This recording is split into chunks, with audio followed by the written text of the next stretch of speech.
dari Wadi Mubarak? Ya, alhamdulillah di 2015 saya lulus dari Ma'had Wadi Mubarak, sekaligus juga sudah menyelesaikan proses pengambilan sanad Al-Quran ini. Dan alhamdulillah pada saat itu langsung penugasan pengabdian dari abi saya sendiri. Beliau yang menugaskan saya sendiri, bukan dari lembaga Wadi Mubarak, karena memang tidak ada syarat untuk mengabdi pada saat itu.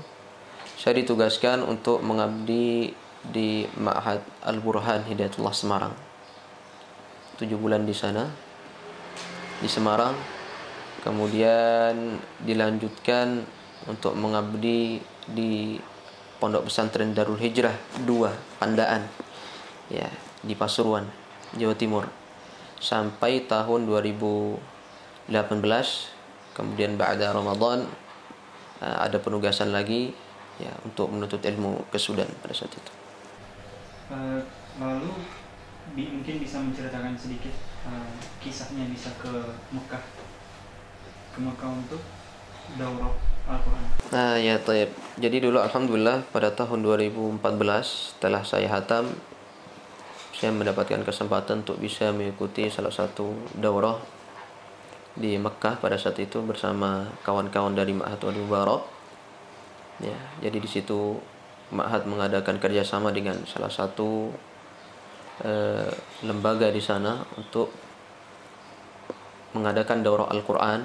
Jadi para santri yang sudah hafal Al-Quran diberikan tempat untuk menyetorkan hafalannya kepada satu syekh. Jadi satu orang santri dengan satu syekh, ya, menyetorkan hafalannya itu setiap hari minimal 5 juz satu kali duduk, sehingga dalam waktu 6 hari sudah bisa hatam 30 juz. Kemudian kita diberi syahadah telah menyelesaikan hafalan Al-Quran kepada syekh tersebut di Masjidil Haram, Makkah Al-Mukarramah.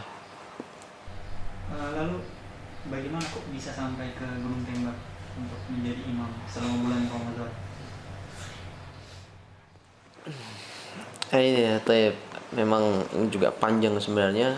Jadi dulu waktu setelah saya selesai lulus dari Ma'had Wadi Mubarak, abi saya itu sering sampaikan ke saya sebelum beliau meninggal, untuk nanti kapan-kapan Azam harus pergi ke Hidayatullah Gunung Tembak. Kenapa, Bi? Saya bertanya pada saat itu, karena kalau pengen tahu betul bagaimana Hidayatullah itu, bagaimana aslinya Hidayatullah itu datang ke Gunung Tembak, salat di masjidnya, lihat bagaimana orang-orang di sana, itu sudah tahu, oh begini Hidayatullah, bagaimana peradaban Islam itu. Maka sudah muncul keinginan. Sempat mau diajak untuk Munas pada tahun 2015 kalau tidak salah, itu ada Munas, cuma tidak jadi. Waktu itu nggak jadi, ya, ada beberapa hal. Tapi qadarullah, ternyata Allah punya rencana lain. Pada bulan Januari kalau tidak salah 2016, ya, 2016, saya dan abi saya mendapatkan panggilan pada saat itu dari Yayasan Hidayatullah Gunung Tembak untuk bisa kiranya mengisi pada saat itu daurah tahsin, ya, dan abi saya mengisi mahasiswa. Dan alhamdulillah pada itulah mulanya tahun 2016 saya datang ke Gunung Tembak, mengisi sharing, kemudian juga melihat bagaimana Hidayatullah kampus pusat ini, ya, Hidayatullah Gunung Tembak ini, dan berlanjut terus, ya, pada ada daurah yang kedua. Kemudian sempat kemarin datang Silatnas, sehingga akhirnya dapat amanah dari DKM Masjid Ar-Riyad Gunung Tembak untuk bisa menjadi imam di Hidayatullah Gunung Tembak pada tahun 2018, tahun lalu dimulai. Kemudian alhamdulillah Allah masih berikan kesempatan kepada saya kembali untuk bisa mengimami sholat qiyamul lail bersama para jamaah Hidayatullah Gunung Tembak ini. Apa kesan yang paling membekas lah di Gunung Tembak ini? Iya, Masya Allah, ya. Kesannya banyak sekali, ya. Tapi yang paling membekas, saya melihat bahwa para warga Gunung Tembak, para jamaah Hidayatullah Gunung Tembak ini benar-benar, ya, bagaimana ingin sekali, ya, untuk hidup berquran. Maksudnya bagaimana kecintaan kepada Al-Quran, ya, itu sangat tinggi sekali bagi warga Gunung Tembak ini.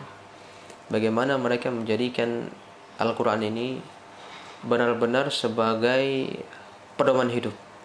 Jadi tidak ada yang kedua kalau sudah ada Al-Quran di sana. Jadi Al-Quran harus dinomorsatukan. Benar-benar kesan yang sangat membekas sekali bagi saya.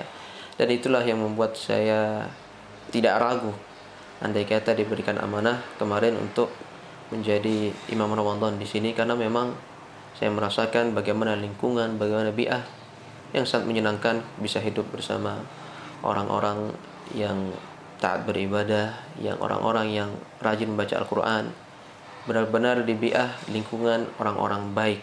Ya. Semoga Allah menjaga kita semua.